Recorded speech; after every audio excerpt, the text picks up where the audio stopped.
Whether you are tuned in at the racetrack or back at home, welcome to the Pro-Am Karting Challenge for Round 4 here at the Motorsports Country Club of Cincinnati at Batavia, Ohio. Engines are fired, and we are nearly set for our first round of qualifying action, starting with the KA100 Masters drivers here. My name is Alexander Searle. With me in the booth, Ian Fisher. Ian, welcome to, I believe it's your debut here with us at Kart Chaser.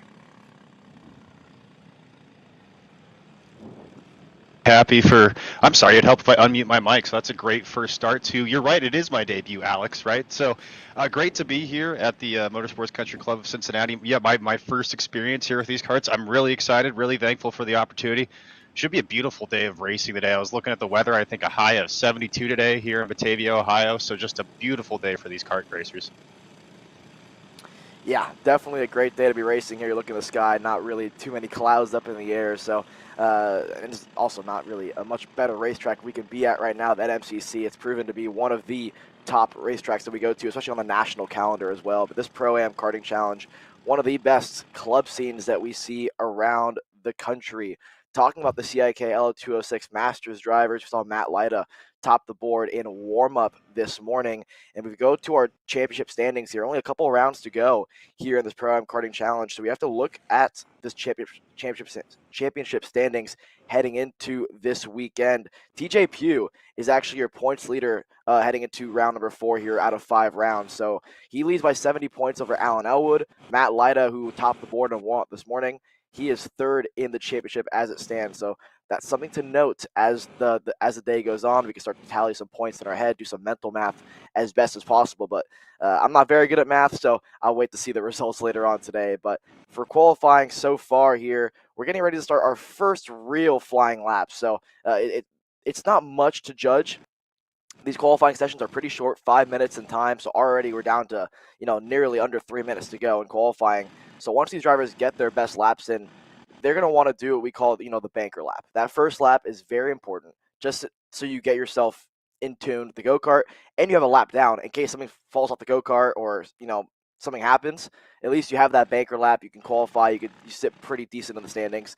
But if you're a driver that maybe, you think you're quick enough to go put that thing on pole, usually you set your tire pressures, lap 3, lap 4 is that money lap, that window in which you want to get the flyer in to put a decent lap together. So as they cross the stripe here, we're going to see every driver set their first flying lap in the books here. So as they all get ready to cross the stripe, we saw Matt Lyda sit third right now on his out lap. So we're going to expect these times to continue to tumble as this qualifying session goes on. If the times that we saw from qualifying are comparable to what we see right now, we can expect these times to drop by a couple more tenths here. So far, 1 lap in, Adam Dargis, top of the board, P1 so far, but still 2 minutes to go. That means at least 2 laps left in this qualifying session.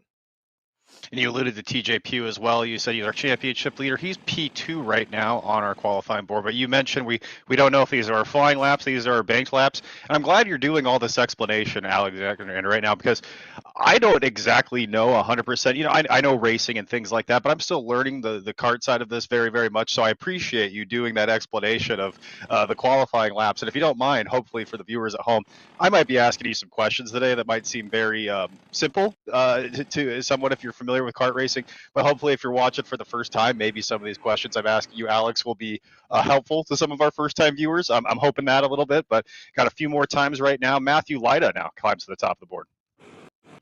Yeah, top of the board, and by quite some margin, too, a 109 flat. He puts half a second nearly on second-place driver at the moment, Chris Gorman. So that's an absolute flyer there, especially in this 206 Masters class in which, the speeds are low enough to where, you should expect the times to be pretty close. So for Matt Lyda to be 4.5, almost 5 tenths clear of the field right now, it goes to show you how quick that go-kart is right now. The only issue is sometimes, I know me, whenever I'm in the go-kart, I don't like to be too fast in the morning or even in, I guess it's, 10:15 over here in Ohio. So it's still morning enough to where if I'm fast in the morning, I get kind of nervous when it comes final time later on in the day.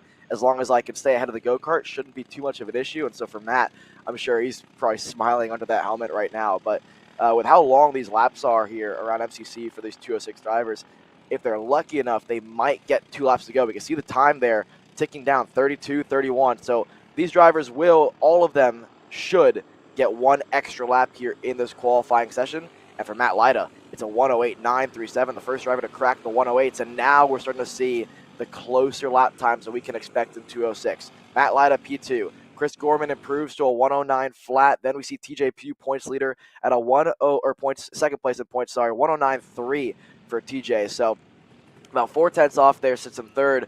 And then you can see the field spread that we see throughout, what we've seen in the warm-up session and into yesterday's practice sessions as well. So we have Alan Elwood fourth, about 5/10 back. And then it's the drop-off from fifth on back. Adam Dargis there about 9/10 back. We see the likes of Doty there in P6 and the rest of the field. So this time around, we're going to see the checkered flag in the air. So this is the final lap for these 206 Masters drivers to get any sort of lap in to see if they can improve on their lap and see if they can catch up to what Matt Lyda is doing right now.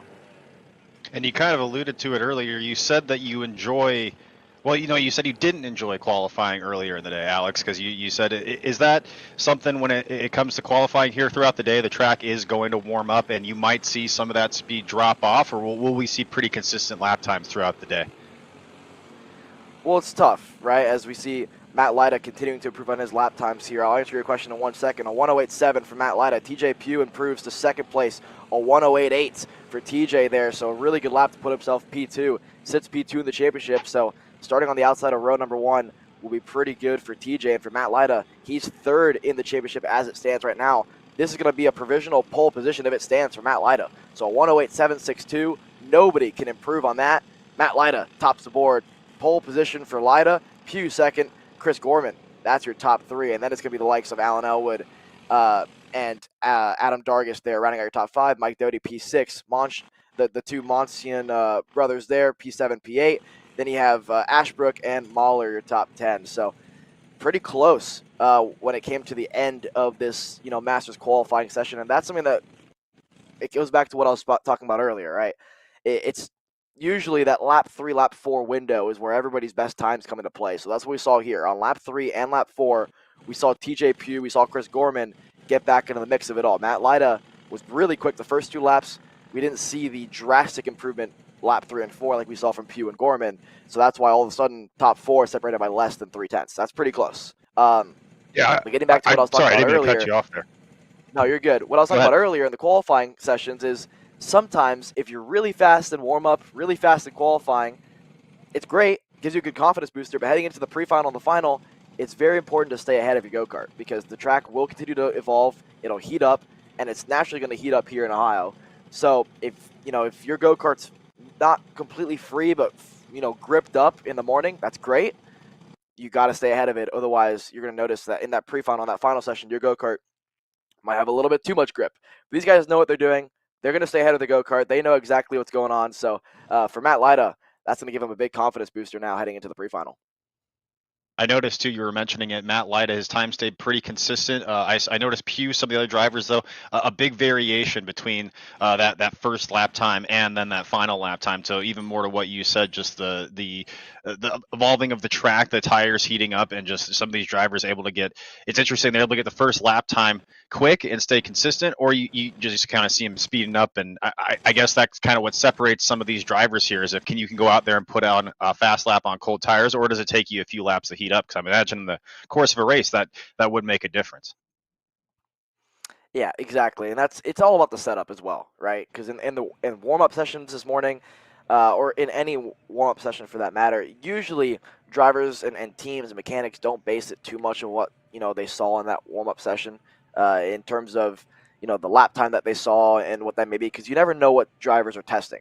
Usually warm-ups are strictly to warm up yourself as a driver and to make sure things don't fall off the go-kart.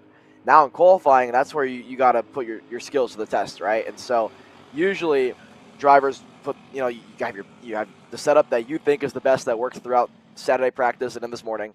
And then you have the tire pressure setup that you think is going to give you the best chance of getting a good lap time at the end of the session. It's pretty difficult to put it on pole when your best lap is on lap 1 or 2. It'll take some luck around you from other drivers to make mistakes to make it happen. Usually, like we saw in the Masters class, where every single driver was on lap 4 was their best lap. That's what we can expect in most classes today. So here we have the CIK 206 Junior class. We saw Adler Klein top of the board and warm up this morning by half a second. So again, you don't really know what the drivers are testing, what the teams are testing out there on the racetrack. So it's hard to really, get a test and, a true lap time comparison. Here at qualifying, when we cross the stripe to complete lap number 1, we're going to get a real idea of how quick Adler Klein is around this national course here at the Motorsports Country Club of Cincinnati here. So as they get ready to round the final couple of corners here and cross the stripe, we're going to see all 6 drivers here lined up. 5 drivers here, and then the 6th driver in the background just tailing off and maybe not getting the draft that they would like, but as they cross the stripe, it's still Adler Klein topping the board here. Second place so far is Ace Roland, P2, and then it's going to be the likes of Beckham Lewis. That's your top 3 right now. Pretty close, top 6 separated by 1.1 seconds lap time-wise.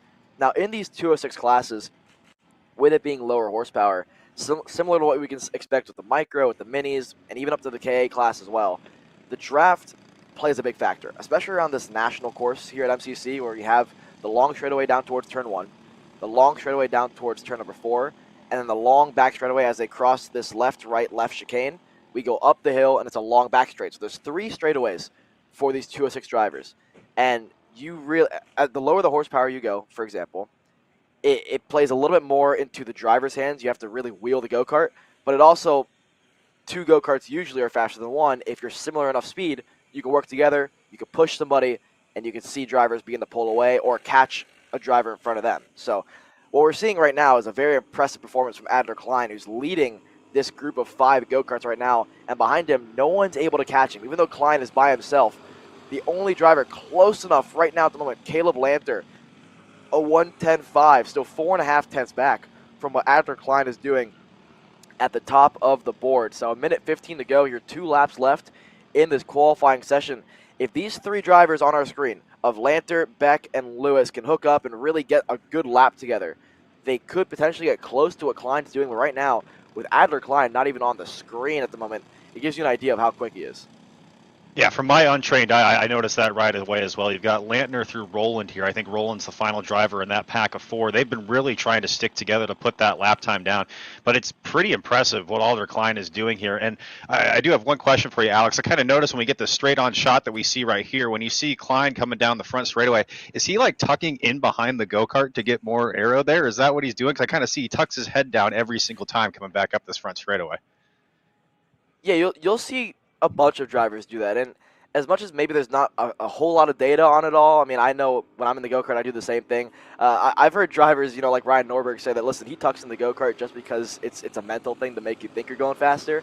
Naturally, if you tuck your head, you're creating less drag in the air, so essentially it should give you slightly more straightaway speed. I don't think it's going to make the difference. It's not giving him the 4 tenths that we see right now in this qualifying session, the 5 tenths gap that he has right now. But it could give you the slight boost that maybe, just maybe, if you're in a race situation, you wouldn't have made that pass if you didn't tuck in the seat, didn't tuck behind the steering wheel. So for Adler Klein, I mean, he's just unconscious right now, almost driving with how consistent he's being and how he's the only driver right now improving consistently on his lap times, almost 6 tenths clear of what Lanter's doing. Like you said, that group of Lanter, Roland, and Lewis are working together pretty well, and that could bode well for their chances in the race later this afternoon. But right now, qualifying, there isn't really much of a race going on. Adler Klein, 6 tenths clear, a 109.784. They're going to have one last chance here when they cross the stripe to improve on their lap times here. So it's going to be tough, but I think Adler Klein, as you see, tucking in the seat once again, he's continuing to extend that gap. I imagine a best lap here for him once again, and yes, it's purple. 109.761, a slight improvement for him. How about that, though, for Ace Roland? Look at that. The second driver in the 109s now. So all of a sudden, we have a race again here. We thought for a moment Adler Klein was going to put, 5 more tenths in the field. But like I mentioned, you never really know what these drivers are going out on, tire pressure-wise, setup-wise. And seemingly, Roland, Beck, and Lanter all had their pressures set for lap number 4. And so for Ace Roland especially, to put himself less than 2 tenths behind Adler Klein, you can race from there. Usually, especially around this racetrack, in the 206 class as a whole, if you're within 3 to 4 tenths even, if you can just stick within that draft of the driver in front of you, you have a shot. And now, for the likes of Roland and Beck, who are less than 2.5 tenths back, from, you know, what Klein did lap time wise, come the pre-final and the final, all of a sudden, this is going to be a pretty close one. And to give some context to our viewers, if you weren't watching that too with the live timing and scoring, Klein, every single lap was about a 109.7. He was his fastest time. That last lap, Roland and Beck put down a 109.9 both respectively. So it was pretty impressive to see that. I know I'm saying it again and again, but my first time really watching karting at this high a level to just see how much goes into it and how much time they picked up. They picked up, I would say, about at least 0.7 of a second on that last lap. Yeah, and that's pretty rare to see, actually, in terms of usually by lap 3, if you haven't really got the tires in that window that you'd like, or, you know, yourself as a driver haven't found that drafting buddy, it's usually tough to see that, you know, large of an improvement on the final lap. And so for what Roland and Beck did, that's very impressive, and again, bodes well for, you know, the race later today. But now on the racetrack, CIK 206 Senior. We've seen some barn burners throughout the season so far in this Pro-Am, you know, club series. So for the CIK 206 Senior drivers, 5 hitting the racetrack right now. Now we have 6, 7. One of the larger classes that we have here at the Motorsports Country Club of Cincinnati. Now, when we go to what we saw this morning in the warm-up session, we saw the likes of Nolan Holiday top the boards in that senior warm-up. But it's pretty close. There's about 8 drivers here this weekend for the CIK 206 class. And once again, you can't really look at the warm-up session too much because in both Masters and Junior so far, in the warm-up session this morning, we saw a pretty large field spread. And then we hit qualifying, and it was pretty close in both sessions. So now heading into Senior, we have Nolan Holiday, who topped the board by almost 0.3 of a Ben Lyda, and then 0.7 of a Braden Heber. But I can almost guarantee you that now in this qualifying session, those drivers are probably going to figure it out. They're going to have, you know, maybe better tires than they would have had for warm-up. The racetrack is maybe more suiting to their liking. So let's see here as they get ready to, you know, they just finished the first warm-up lap. Now we're completing lap number 2. That's going to be their first time lap. And if, you know, the way the story goes, what we've seen all day long so far is that first lap, again, it's that banker lap. Usually lap 2 through 4, you get a decent read on where you stand in the group. In that junior qualifying session, we saw what Adler Klein was able to do all session long consistently, like you mentioned, in the 109.7, 109.8 range. The rest of the drivers took them the whole session to get up to that 109 range. Here in the senior class, I think maybe these more experienced drivers, they might be able to hit their, you know, best laps, lap 2, lap 3. So far, the story is lap 4 is still the lap that you want to hit it on because that's just when the track is most evolved. Your tires are in that window. You're probably more warmed up. You have that buddy in front of you to draft off of, or even just having that rabbit in front of you to go chase. That's super important. So as you get ready to cross the stripe here, let's see what the first lap bodes for all of these drivers. Nolan Holiday, 108.972. He was P1 in warm-up. P1 so far, but not for long. Braden Heber, top of the board after lap 1. We still have 3 laps at least to go here in this qualifying session. And you were talking about it as well. Just to touch on the qualifying format again, it's not like these drivers get a set amount of laps. You get 5 minutes to put your lap time down. So you're not always guaranteed those 3 or 4 laps, but depending on how fast you are, like if you're a Brandon Haber right now, a 108.9, you'll probably get about 4 laps in around this just under a mile circuit here, 16 turns. I did want to touch on that a little bit because you were talking about it in the last qualifying session. This is a really, really interesting layout. There's a lot of places to pass here. This, I believe, is going into turn 12. Yes, turn 12. I think this is 13 and 14 that you're seeing here. But a lot of good passing zones here. But something else I noticed, Alex, as well, is there's a lot of long straightaways. And you know how important that is in any discipline of driving, is the corner before the longest straightaway is going to be your most important corner. I see about 3 or 4 long straightaways here and about 4 or 5 good passing zones as well. So not really what we're worried about in qualifying, obviously. We're not really worried about qualifying here. You actually kind of see some of these drivers spreading out to get their own piece of track space, not to worry about anybody else. But this is a really, really great racetrack for these drivers to test themselves on. Well, yeah, it's actually a great point that you make, though, because here at the Motorsports Country Club of Cincinnati, it's probably one of the longest racetracks that we go to for the senior drivers on any level of racing throughout the country. So you mentioned it. There's 4 main straightaways, or 3 main straightaways, but really you can almost make it 4 or 5 because we just saw the straightaway heading into turn number 6, and then we go back here towards the left, right, left chicane. You climb the hill to another straightaway. So when they cross the stripe here, I'll walk you guys through a lap for those of you back at home on what we can expect maybe today in the pre-finals and the finals and what the best passing opportunities are as well. So we're still following here the likes of Ben Lyda and others. Lyda last time around 108, 153, put 6.5 tenths on Nolan Holiday's best lap there. So again, this has been the story of the day so far. We saw it in Junior, we saw it in Masters, where there's one driver that's able to find their pace a little bit faster than others, but once they all find it, it seems to be pretty close, when the checkered flag waves. So as Ben Lyda crosses the stripes soon, as Braden Heber tops the board there by himself, a 108 flat. So nonetheless, we saw them go through 1, 2, and 3. You go back down towards the back section of the racetrack. That's a pretty long straightaway into a tight hairpin, decently long brake zone, even for these 206 drivers.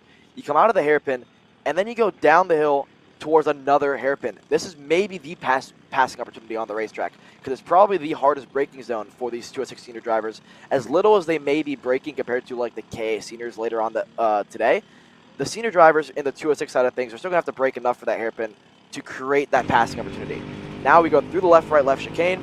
You go up the hill towards turn 11 and 12. This is a long corner. It's still a great passing opportunity just because it's out of a very long straightaway. You can pull out the pass, you have the draft, and then you have the switchback where it's pretty difficult to defend, because if you over-defend, you leave the crossover open through the final couple of corners and through the dog leg onto the main straightaway here. So that's where this racetrack comes into its own a little bit here on the national scene as well, because there's so many opportunities to pass no matter what class you're in.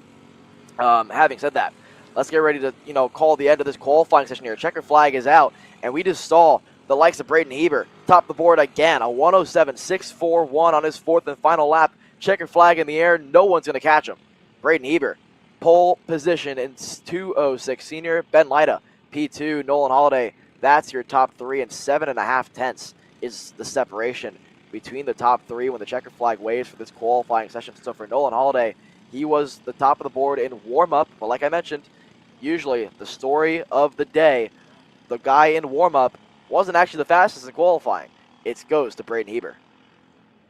That was a really fascinating qualifying session, too. Benjamin Lyda and Brandon Heber went back and forth on fastest lap time a few times there, and this has been the most parity we've seen in a class so far with, like you said, only 0.7 of a second between first and almost fifth place here on the board, but everybody was running about that 108 lap time bracket till about that last lap there when Heber and Lyda broke into the 107 range, but very, very competitive qualifying session there. Yeah, as we can, come to expect in the 206 senior class as well. So, coming up next, 206 cadets. There's not many drivers in this class so far this weekend, but it's still been a very competitive class throughout the day so far as the engines get ready to fire, and we'll see those drivers hit the racetrack shortly here. But, yeah, going back to that senior session, like you mentioned, really impressive stuff for the likes of Braden Heber, who in that warm-up session, to give you an example, was third. In the qualifying was P1. And to give you an idea of the lap time differences as well, it was roughly a 108.5 in warm-up for the 206 senior drivers, in qualifying a 107.6.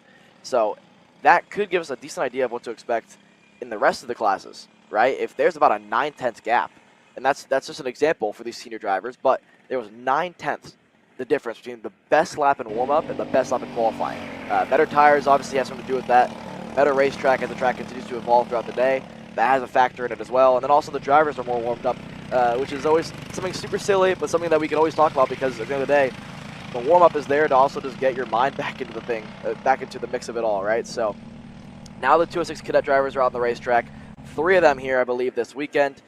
Should be a good one. It's always a pretty fun one when we see, some of the young stars in the sport going to the racetrack.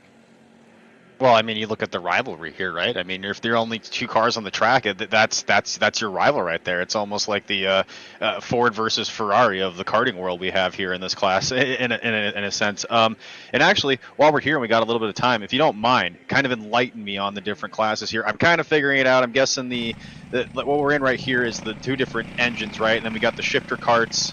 But I'm still trying to figure out the different classes and everything, so maybe help our viewers out at home that are watching for the first time kind of give differences between these classes for me.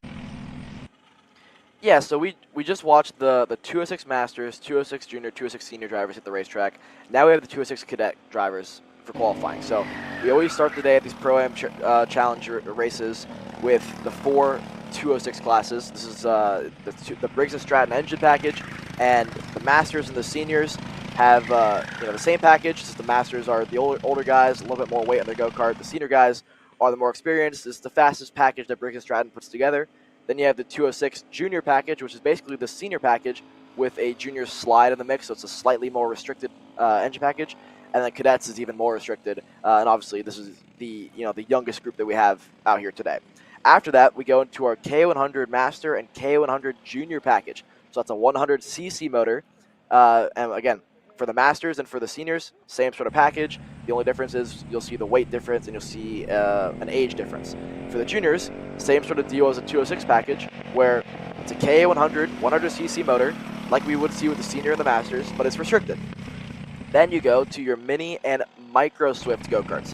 Those are, just like the Cadet class, the youngest drivers we have in the country whenever you see the Mini and Micro Swifts on the schedule. Those are between 7 to 10 for Micro, and then about 10 to 13 is what we see for Mini at the oldest, 13. And that package is even more restricted, right? One of these slower packages we'll see, but it's faster than the 206 side of things as well. So don't be mistaken, those Mini and Micros roll throughout this racetrack.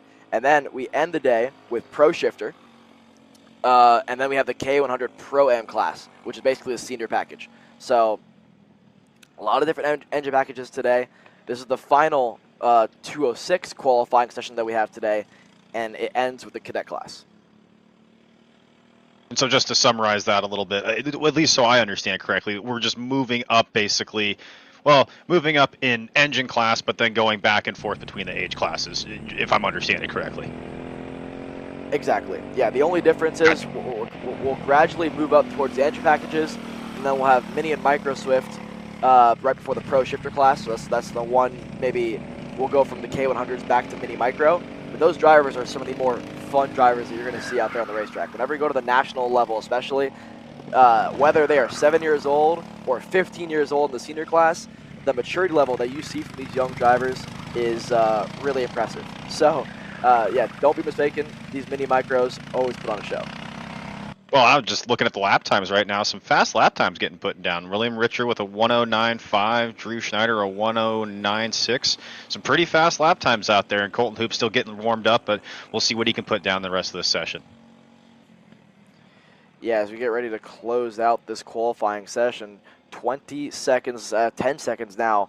So this next lap will be the final lap. This is the checkered flag in the air next time around. So like you mentioned, so far, Drew Schneider, P2, William Richard, P1, 109.3, about 3.5 or so tenths ahead of what Schneider's doing.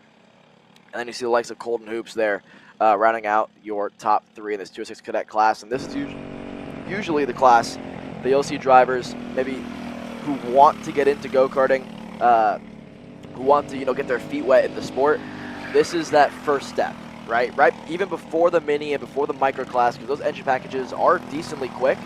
This Cadet package is slow enough where if you come from Kit Kart or if you didn't do Kit Kart and you want to go straight into a Cadet style chassis, you could do 206 Cadet. It's slow enough to where it's still like as a parent putting their kid in, you don't feel like you're going into the deep end putting the Mini and Micro, but it's fast enough to where it's not as slow as a Kit Kart, for example. So that's what we're seeing here in this 206 Cadet class. Checkered flag in the air.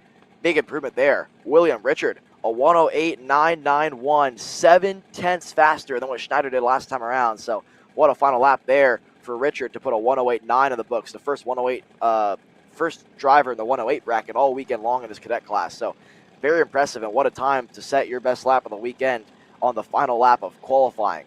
So congratulations, William Richard, pole position, 206 Cadet.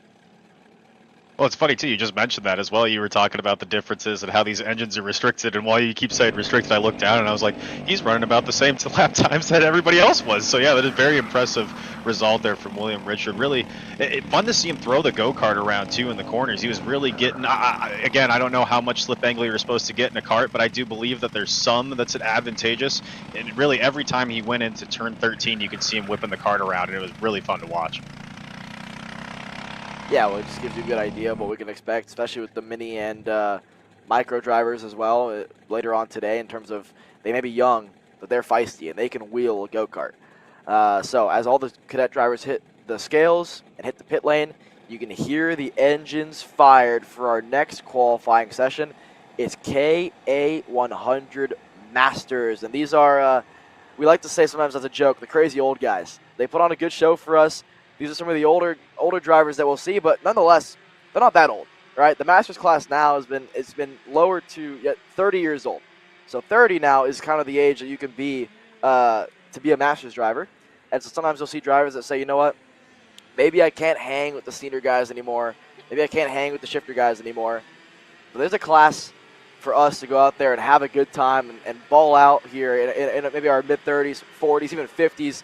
I've seen some drivers in Masters hitting 60 and 70 as well. So that's where this is just I tip the hat every time to these Masters drivers, because I know I probably couldn't do this when I'm 30 and 40 as well, because karting is one of the more physical sports that we see. For those of you who tuned in to the IND Grand Nationals last week at Trackhouse Motorplex, we were joking a lot with Frankie Mossman, who's one of the top-level senior drivers in the country, and he's actually a USF Pro 2000 driver for Jay Howard Development Racing. So to give you an idea of how physical go-karting is, he was struggling to finish, the 20-lap superheat and the 25-lap main events, even as a driver who races an Indy Pro 2000. So for these, master guys to come in here and be able to wheel the go-kart around, I always tip the hat to them. Oh yeah, I don't get me wrong. I love racing, but every time that someone kind of tries to get me into high level go karting, I can't take that much. Like a little inside baseball. I'm 30, right? So not as old as these guys. Like you're saying, I don't know how you do it. Go karting is so physical. You're throwing your weight around all the time. A lot of people think that you're driving the kart. You're really not. You're kind of more throwing the kart with your body wherever you want it to go, and it is way more physical than people think it is, Alex. Well, yeah, the toughest part is the difference between like a go-kart and a car. Sometimes in a car you have power steering, and in cases like what we saw with Frankie Mossman and drivers in that Indy ladder, there's not power steering. And actually it's pretty physical on the arms, but at least you're strapped in and you don't have to hold your body up. In a go-kart, it's pretty rough on the arms, but it's rougher on the body. You got to keep your body up, and usually your neck, especially in the shifter classes, starts to move around quite a bit on you as the day goes on if you're not, trained for it. If you're a driver that doesn't kart very often and wants to get in the seat, and you hop into a faster, X30 style, shifter style go-kart, your neck's going to feel it, your arm's going to feel it, your ribs are going to feel it as well. And that's why we have the rib protectors around our ribs to really just soften the load, because with how many bumps we have around the racetrack, with the curbing, with anything, even with side-to-side contact, it is not the most comfortable thing. For those of you who have ever been on a go-kart and haven't worn a rib protector before, which I know there are drivers that do that, and I think it's crazy, because I physically cannot do it without a rib protector. Just how many bumps you see in turn number 2 there, with how much we see the go-karts hopping around with the grip being put down on this racetrack. You need it. So nonetheless, qualifying underway for KA100 Masters. First laps in the books here. Second lap in the books now for Andy Kutcher. He's your points leader here in the Pro-Am Karting Challenge, and it's no surprise to see him topping the board there by 1.5 tenths over the likes of Chris Kutcher and Zach Quarter there. So 2 laps in, especially in this K100 class, we can expect to see lap times continuing to fall. These tires have a certain window where the best lap can be expected, and if just using data that we've seen from the national level races here and the other club races we've seen throughout the year here at MCC, lap 3, lap 4, that is what we call the money lap here. So as Kutcher crosses the stripe, once again, purple a 1 minute flat, almost in the 59-second bracket there for Andy Kutcher. He tops the board over Chris Kutcher, and then he's going to swap spots with Zach Quarter there. So top three separated by 1.5 tenths. This has been one of the more fun classes to watch here in this Pro-Am Karting Challenge as the year's gone on. Are these Masters drivers, and even on the national course here, they're putting on a show for us. Yeah, Alex, you're not even kidding. I've been having so much fun just watching this. I'm trying to really pay attention to what you're saying so I can fit into the conversation, but at the same time, as we watch this camera again, watch these drivers as they go into 13 here. I love watching how much curb they're taking on the inside here. They're taking almost all of it they possibly can. Not so much there. They just made a liar out of me, but I just saw a few drivers going through their last lap that pretty much took all of that curb there. These guys are just absolutely ripping these karts, and almost sub 1 minute lap times is really impressive to see. Yeah, well, you'll see some drivers take curb as an aid to get some more rotation out of a go-kart. As we see Andy Kutcher, 59.921, and he actually was going quick enough. We mentioned it earlier, right? It's a 5-minute qualifying session, no guarantee you get 3, 4, 5 laps. But for Andy Kutcher, he actually crossed the stripe fast enough to get another lap if he wanted to. Now, I'm sure his mechanics are on the fence line saying, listen, you're on pole because you and Zach Quarter are the only two drivers that actually are fast enough to go out there and get a 5th lap. The rest of them hit the checkered flag before the 5-minute marker. So for Andy Kutcher, I don't think he realizes that he's on pole position yet, but pole position for Andy Kutcher, as long as Zach Quarter doesn't continue this 5th lap and try to improve on his lap time, then this is going to be the pole for Andy Kutcher here at 59.921, the only driver in that 59-second bracket, the only driver all weekend to see the 59 seconds on their micron here. So Kutcher's going to go for another lap. Zach Quarter's going to pull in, and it's an improvement again. Wow. Andy Kutcher, 59.865, just to put the nail in the coffin on his qualifying performance. The only driver to be in the 59s, like I mentioned, and he extends his advantage to make that qualifying sheet look a little more impressive there, just to add to that gap. 2 tenths now between himself and Chris Kutcher. Zach Quarter rounds out your top 3. Jennings, Lee, that's your top 5 there. So impressive stuff in this KA100 Masters class. But you mentioned it about hitting the curbs and whatnot. You'll see a lot of drivers do that throughout the day. And you mentioned turn 13 curbing. Some drivers opt to hit that curb, some don't. Sometimes it's not even an option. You kind of just misjudge your turn in. But some drivers, if you feel like you don't have enough rotation out of the go-kart, you use these curbs to get rotation. Because if you can rest that inside tire just on the edge of that curbing on the inside, it'll almost add as like a rail like on a train.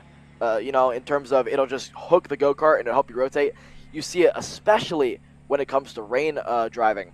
Some drivers opt for the natural karting line to do the super wide, almost white line on the opposite level in terms of you do the exact backwards racing line. Some drivers opt for the curb. You'll see it here in the dry as well, right? The same, sort of thing applies where you want more rotation and you can't get it out of the go-kart or yourself. You got to use the curb sometimes. It's just impressive to see all these different tactics that these drivers are bringing to the racetrack for the first time. And kind of funny, too, you said he didn't have to go that hard on that last lap, Alex, and then he did. He did, and he went faster. So that was kind of fun to see as well. But now we have the KA100 Junior qualifying session going on right now. And I think we're getting to the point where we're going to be wrapping it up here, I believe, on our qualifying coverage. Alex, correct me if I'm wrong, but then I'm sorry, I take that back. We've got three more classes for you. So forgive me, everybody. I'm a little bit new to this. I'm learning as we go here. Hope you're having a great day here at the Motorsports Country Club of Cincinnati watching this qualifying session here. But only a couple more groups after this, Alex, and then we move into the next session. Yeah, so we have the KA100 Junior class. We have the mini and micro drivers who are combined for one class. We have the pro shifters with the KA100 Pro-Am, which is essentially the senior class. After that, we go behind the paywall. We're going to switch streams, and it's going to be for our KC members only. So if you want to watch all the racing action today for the pre-final and for the final, you got to be a KC Premium member for $9.99 a month. You can subscribe and watch all the racing action here on Kart Chaser. So again, this warm-up, or the warm-up this morning was not streamed, but it was available on Alpha Timing. qualifying. We stream this to you guys for free. But if you want to watch your favorite driver go out there and do battle on the racetrack, you have to be a KC Premium member, and you can always subscribe whenever you want. So for $9.99 a month, please join KC Premium to watch all the racing action here.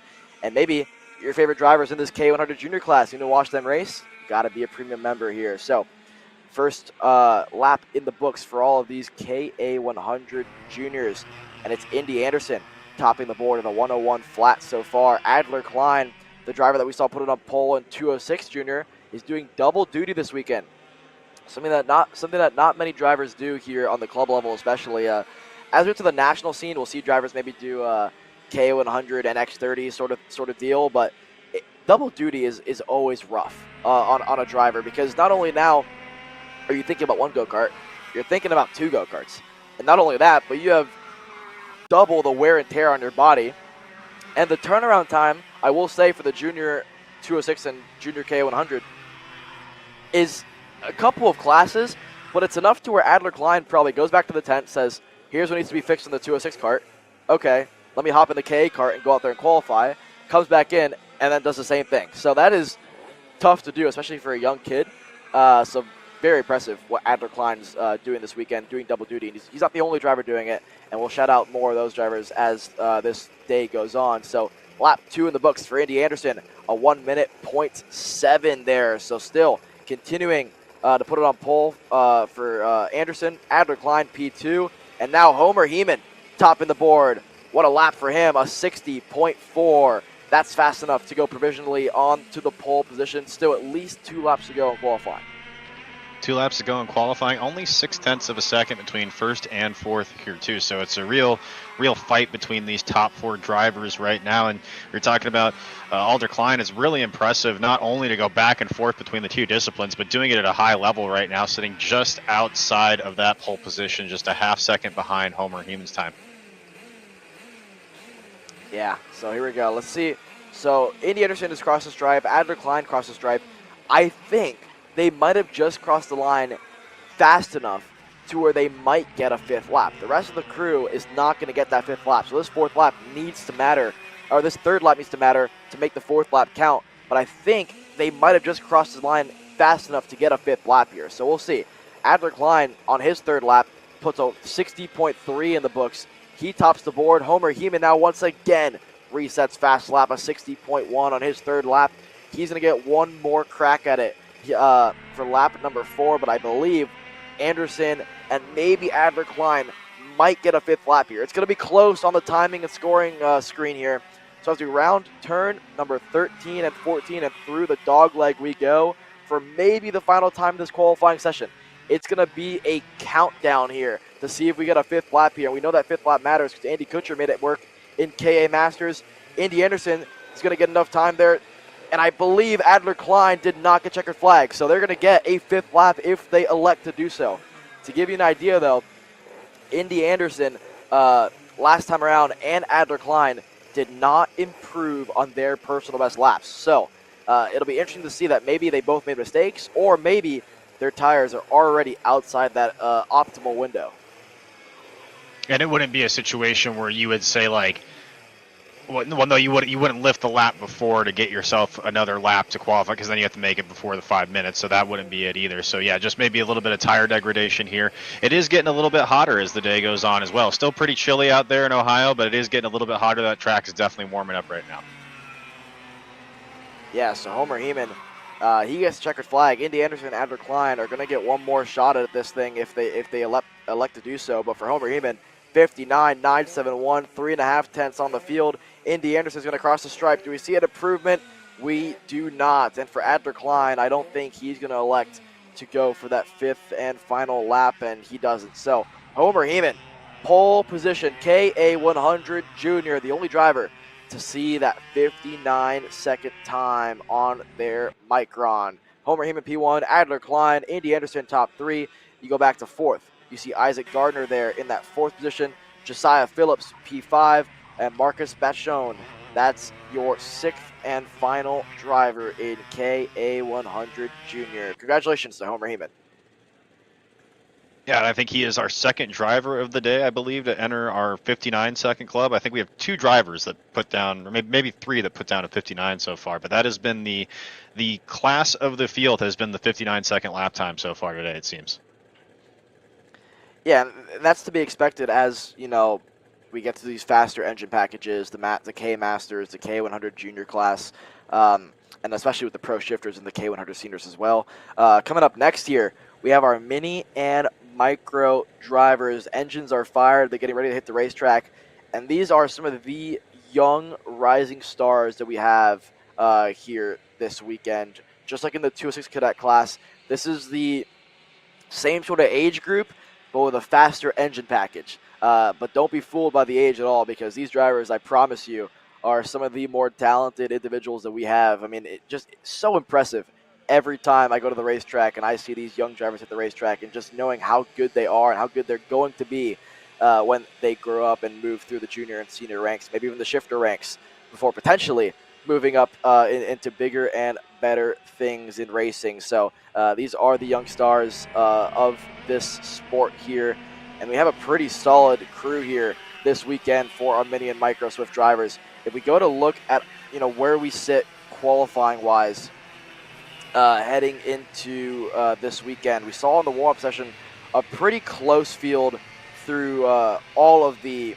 classes, but especially in mini and micro, it was pretty close in warm-up, and you can see how close it is on the racetrack right now. This is what we can expect, just like in the 206 classes, in the mini and micro side of things as well.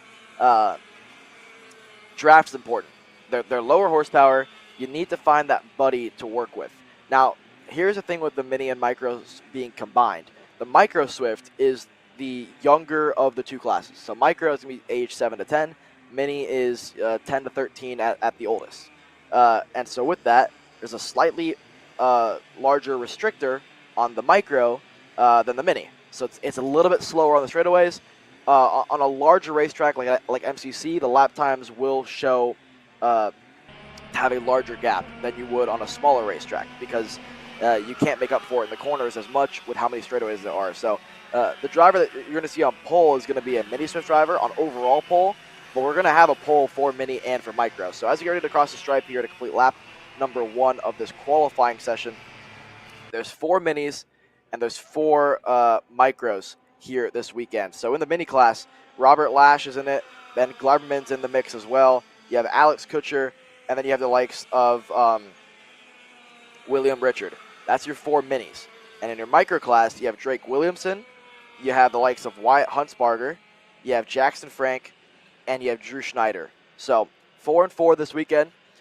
So far, Ben Glarberman, he's one of the top talents, rising talents that we've seen this year on the national level. We saw him put some top 10 performances, top 5 performances even. We go to the United States Pro-Kart Series and other national level events as well. So for Ben Glarberman, he's been impressive this year whenever he goes to the national calendar. But it's a pretty stout field here. It's only 4 drivers in both, but they always put on a pretty good show for us. And it looks like we had one driver. I think it was Alex Kutcher went to the pit, so hopefully nothing wrong with the 178 cart there as he pulls off. And we'll look at the rest of these drivers. You're not even kidding. This is pretty interesting, a little micro mini multi-class configuration here. And I kind of see what you're saying. If this was a shorter track, there wouldn't be as much time to spread them out. But here that we see some of the difference in lap times, almost, I'm trying to get a good average here. About 2 seconds I'm seeing in the difference in the lap times right now. I think that'll kind of regress to the mean the more laps we see put on the track here in this qualifying session. But definitely seeing a bit of a difference between these 2 classes. Well, to give you an idea, and as expected, Ben Glarberman, Robert Lash, right now after lap 2 are separated by 0.04 of a second here on the racetrack. Over the course of a 1 minute and 3 second lap, 0.04 is what separates your top 2 drivers in qualifying. And heading into round 4 of the Pro-Am Karting Challenge this weekend, they are tied. It's a dead heat at the top of the board in overall points at 810. So that just gives you an idea. Again, if you haven't tuned into any of the Pro-Am Karting Challenge races so far this year, this is really what we've seen all year long. Ben Glarberman, Robert Lash going at it head-to-head all season long. And as they cross the stripe, you see the 2 of them working together pretty well. And for Ben Glarberman, He just put an absolute heater together, a 103.302. He's 3.5 tenths quicker than Robert Lash last time around. I got to give a quick shout out here to Drake Williamson. On the micro Swift side of things, he's third overall, so he's faster than 2 mini Swift drivers. Very impressive for Drake Williamson. Yeah, I noticed that as well. He's out there right now. His last lap time was it was a 105.6, so just 2 tenths off his best lap time so far. So still consistent, but yeah, you'd think these two guys at the front, I know they're working together a little bit here, but you'd almost think that they're racing each other right now with how close they've been this entire time. Yeah, and this is what we can expect whenever you go to any sort of karting racetrack, right? The lower the horsepower, the more you want to work together, and naturally, the more you're going to find each other on the racetrack just because of the lower speeds and lower horsepowers. So, checker flag in the air. Last time around for all these young stars, no improvement at the top of the board. Ben Gleberman, as it stands, unless other drivers have a say in this one, is going to be on pole ahead of Robert Lash. Drake Williamson could not improve on his best lap, but he's going to be on pole for Micro Swift. Then you go back to the third place Mini Swift driver, William Richard there. 4th overall, 3rd in Mini. Wyatt Hunsbarger, 2nd in Micro, followed by Jackson Franks. It's 3rd in that Micro class, 6th overall. And then you go back to Drew Schneider there in that 7th overall position, 4th in Micro Swift. And then Alex Kutcher, who didn't hit the racetrack. He'll start tail end of the Mini Swift field. So congratulations, Ben Gleberman by 3.5 tenths over his championship rival, Robert Lash. He's on pole here for today's pre-final, and then they'll race in that pre-final to see who starts on the pole position for the final. Only 2 qualifying sessions remain, Pro Shifter and KA100 Pro-Am, and then we'll hit a quick 30-minute break before we have uninterrupted action live behind the paywall for KC Premium members only. So once again, if your favorite driver is in any of these classes so far today that we've watched, or maybe coming up for Pro Shifter and K100 Pro-Am, it doesn't matter because no matter what class they're in, you have to be a KC Premium member in order to watch them in that pre-final and final action later on today. So 2 qualifying sessions left before we go and switch streams behind the paywall, so you can watch all of your favorite drivers and this incredible racetrack later on this afternoon. So the Pro Shifters now hitting the racetrack. Now we saw one of the Magic drivers, have an issue there getting fired up, but got it started. And this is one of the coolest, not the coolest class that we have whenever we go to the racetrack and the shifter class is available, because this is what you'll expect, right? So first of all, it's a push start. You'll see some drivers kind of bump start their own go-kart if they're, experienced enough or just really want to. I know it's can get sketchy sometimes if you push your own go-kart on the grid and then you try to hop in it and then start it up yourself. So usually your mechanic or your buddy or somebody out there is going to give you a quick bump start just to put it in gear as one of the drivers loops it around on the out lap there. So this gives you an idea of how slick it can be out there on that opening lap. And again, on new rubber as well, you usually see these shifter drivers, take it slow on this first lap. And that was the likes of, I believe that might have been Riley Pegram there, who's spun around and trying to get this go-kart refired. But you can see how tough it is to get it fired on by yourself, and the frustration begins to set there for Riley Pegram, who I don't think is going to be able to hit the racetrack for her qualifying session. And again, it goes to show you, I was talking about usually you want your mechanic or your buddy to push start you because it's tough to push start your own go-kart. And I think Riley Pegram is realizing that right now because after spinning on the outlap there, still trying to get it refired, you can see the desperation kick in for Riley here, but I don't think it's going to happen. And soon enough, she's going to have to get off the racetrack because other drivers are going to come around turn number 2 and 3 and meet her there on the straightaway. And we see other drivers off the racetrack. That's going to be the likes of the 522 machine on the racetrack as well. So a lot of chaos here to open this qualifying session. Yeah, that's a good way to put it. I think we're going to be, I would assume right now we're not actively qualifying with 2 karts struggling to get started right now. We'll see what happens here. Gosh, that's a bummer though. That feeling of Oh, great. My kart's not starting. Now I'm standing out here. Now everybody's looking at me. And not only can I not get my kart started, so I can't get my lap time in, but now I'm on camera as well. So I do feel kind of bad for Riley there. Hopefully able to get it all working back out on the racetrack here, at least at some point today. And it looks like we'll be able to get some lap times in here in just a second. There we go. We got one already. Yeah, so as these drivers continue to have their first flying laps in the books, it's Larry Pegram. So far, the fastest driver on the racetrack. Safet Haddock, the third, sits second. And then you go back to Mitchell Lowry in that third place spot. You see Fred Robertson. You see the likes of Jeff Lyda there in fifth. And then you see the Radzuski brothers of Paul and Matthew, sixth and seventh there as well. So we have a pretty close field so far from second on back, with the likes of Larry Pegram top of the board, fastest driver on the racetrack right now. When I was making such a big deal about the 59-second club earlier, it looks like all of these drivers are probably going to be able to get close to that 59-second club. So I guess I should save my astonishment of the speed for the later classes is what I'm kind of learning here. And look at that, a 54.8 now for Larry Pegram. So these lap times are just getting faster and faster with these shifter karts out on the track. Yeah, well, these shifter drivers it is the fastest engine package that we have. It's the 125cc package.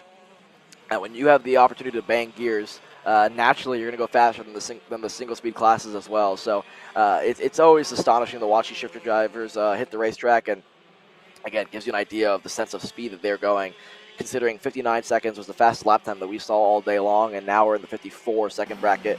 And it wouldn't shock me if lap 2, lap 3, lap 4, we start to see the 53s even. It'll take a flyer, but I think Larry Pegram could do it here. And in this shifter class, you're going to see what we're watching right now, Larry Pegram and other good drivers back off, right? Maybe cool the tires down a little bit, and then refire themselves to go for one more, flying lap. As I want to say, we just saw Larry Pegram pass Riley Pegram, who actually was able to get that go-kart refired and hit the racetrack. So hey! Shout out to Riley Pegram. Yeah. Able to get it refired, even though she was in the grass there at one point, but I think all the go-karts went around and she was able to actually get that thing in gear and refired. So she's going to have maybe a lap and a half or so to put a qualifying lap together. So she sits ninth right now with 0 lap time on the board. So I think she crossed the stripe last time, so she'll probably get a second lap here to give herself a decent chance at a qualifying spot. But at least she's qualifying, which is always better than not qualifying. So nonetheless, I think Larry Pegram might be able to get one more lap out of this here as the clock ticks down. 4, 3. Yes, he does. Larry Pegram, and he doesn't improve on his lap time, but he's still on pole. Safet Haddock, the third. He improves in his lap to go P2, only 6/10 back from Larry Pegram. Mitchell Lowry there sits third. Riley Pegram, she crosses the stripe to set a decent enough banker lap to go P6, and she actually made it across to start one more lap. So for Riley Pegram, she'll get a second lap here to maybe improve on her 6th place spot at the moment. But so far, nobody able to dethrone Larry Pegram at the top of the board there, and himself, Safet Haddock the third, Riley Pegram, and the likes of Matthew Radzuski, the only drivers that didn't receive the checkered flag last time around. They'll have one more shot at it if they opt to do so here. And judging by the speeds of the go-kart, I think they're still all pushing for one more lap here for the drivers that didn't get the checkered flag. So round the dog leg we go. We'll get a decent idea of which drivers want that 5th and final lap here. Let's see if Larry Pegram takes it. He doesn't. Riley Pegram doesn't take it either. So Pegram, her one lap is all it's going to do for her there in this qualifying session. And then rounding the dog leg, no one's going to take their final lap here. And expected, because really, if you're in the shifter class especially, tire wear is a big factor because of just the sheer loads that you have in these go-karts around this racetrack. You don't want to put any more tire wear than you need to. And if you're Larry Pegram, you're on pole. You don't need to set any more lap times there. So for Pegram, pole position, Haddock the third, Mitchell Lowry, that's your top 3. And now engines are fired, and the fence lines are starting to get a little bit crowded here for KA100 Pro-Am coming up shortly here for this qualifying session. and this has been one of the most fun classes, if not the most fun class, arguably, all year long.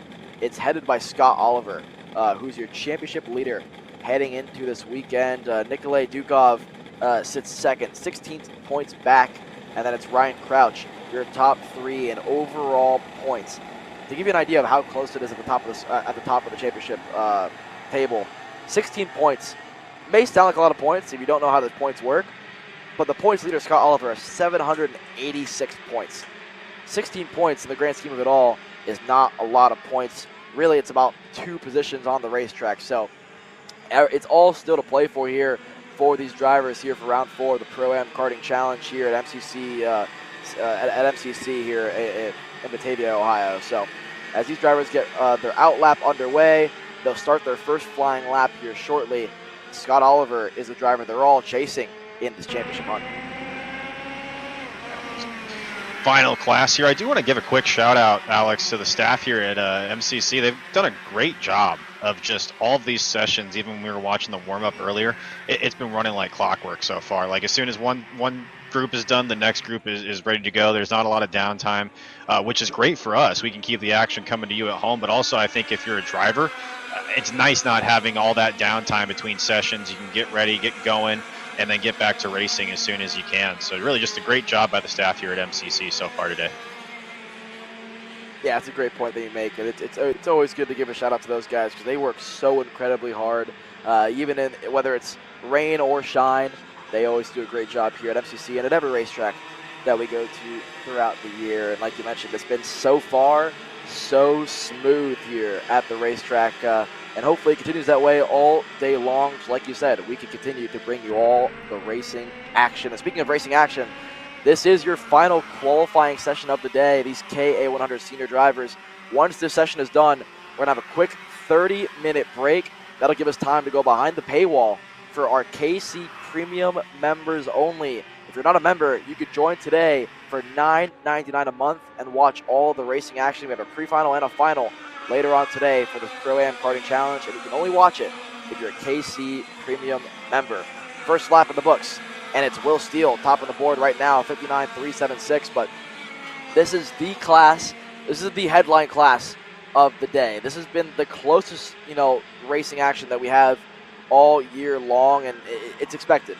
Whenever we see KA100 Senior on the schedule, whether it's a club race, a regional race, a national level race, you know the action is going to be there and the racing is going to be intense. We've seen it all year long on the national level especially. So for Will Steele, 59.376, I imagine that lap time will not stand. And so for Will Steele, he's going to hope to improve on his lap as well. Here's on your screen, you're looking at the likes of Carter Thompson and his teammate working pretty well together. You're going to see that it's almost like old school NASCAR, right? 2 by 2 working together here, just because that's the nature of it all in KA100 Senior. 2 drivers are faster than one most of the time. And so for Will Steele, even with Carter Thompson there pulling away slightly, 59.067 tops the board. Thompson P2, Ryan Crouch P3 right now, and Nikolay Dukov sits 4th at the moment, only 0.2 separating your top 5 drivers, with 5th place being Ryan Miller. Separating the top 5 drivers, then all the way back down to 9th place is all running a 59-second lap time right now. So as we expected, a lot of close lap times between all these drivers, and you mentioned it, it's almost like watching Talladega about circa 2015, the tandem drafting. That's so interesting to see these 2-car tandems breaking out here and just setting down these lap times. And we saw it the first time around. I believe it was the lead pack actually set the fastest lap time, which makes sense. You're getting back to the stripe first, but really just to see how quickly these groups have formed up. Is that something that you plan before you go out on the racetrack? Is that something you can plan before you get on the racetrack? Like, hey, let's go work together in this qualifying session to get a good time. Are there teammates out here? Yeah, so usually on a normal session, if you don't have a teammate, you don't have a buddy out there, you can only plan so much, and usually it's one of those unwritten agreements of, listen, we know in KA100, 2 go-karts, 3 go-karts are going to be faster than a solo driver. Let's work together. Usually you figure that out on the racetrack. On your screen right now, you're seeing the Trinity Karting Group Kart Republic drivers working together. Those are their teammates. So Will Steele, Carter Thompson working together. You see the likes of Nikolay Dukov, Ryan Crouch working together as well. There's a couple of 2-car tandems out there on the racetrack. and they're all teammates. Mainly from that Trinity Karting Group Kart Public crew. They sit first, second, third, and fourth on our screen right now. So I can almost imagine that was planned from the drivers sitting on the grid saying, you know what, we're next to each other on the racetrack, might as well work together and not ruin each other's qualifying sessions. So this gives you a decent idea there of the two kart tandems as they cross the stripe for lap number 3. No improvement for Will Steele, but a big improvement for Carter Thompson. He puts himself within 300th of Will Steele here in this qualifying session. What a lap for Ben Lyda there. Ben Lyda sits third at the moment in KA Senior. We saw him be very impressive earlier on in the 206 side of things. Now in the KA100 Senior class, third at the moment. He got the checkered flag though because he was far enough back in this group that he didn't get a fifth and final lap. So that might not bode well for his chances if these lap times continue to fall. But for Will Steele, this is the first lap of the session where he didn't improve on his best lap. But right now, he's close enough to Carter Thompson's rear bumper that if he gets a decent run out of turn number 14, we could see a good toe through the dogleg and onto the front straightaway here for Will Steele. But Carter Thompson got a pretty solid exit there. This could be a good lap for Thompson here. Across the stripe, it is. Carter Thompson, 58.831. He passes his teammate Will Steele on the timing sheets there. Further back, Ryan Crouch improves. Ben Lyda didn't go around for that fifth lap.